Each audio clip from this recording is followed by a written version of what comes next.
বন্ধুরা আমি মাছের ঝাল করব বলে বড় বড় রুই মাছ ভেজে রেখেছি।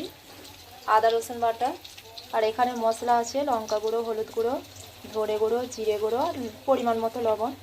এখানে সামান্য পরিমাণে তেল দিয়ে আমি ছোটো ছোটো কেটে রাখা পেঁয়াজগুলো একটু হালকাভাবে লাল করে নিচ্ছি।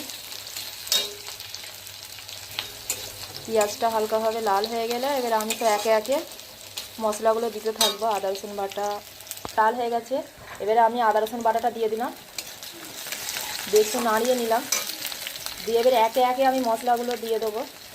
সামান্য লবণ দিলাম, 1 চামচ হলুদ গুঁড়ো, 1 চামচ লঙ্কা গুঁড়ো,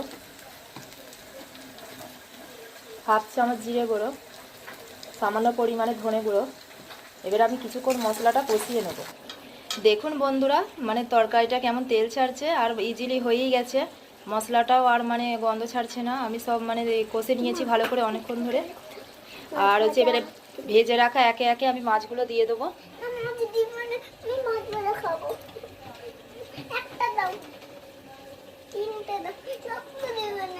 আমার বড় মেয়েটা মাথা খেতে ভালোবাসে, তো আমি তার জন্য বড় মেয়েটার জন্য একটা মাথা দিচ্ছি।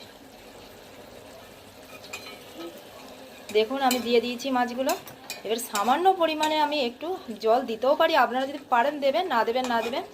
দিয়ে আমি একটু ফুটে গেলে 5 মিনিট ফুটে গেলে নামিয়ে দেব।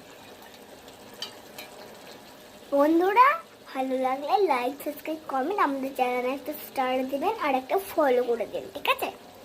Tata, bye bye.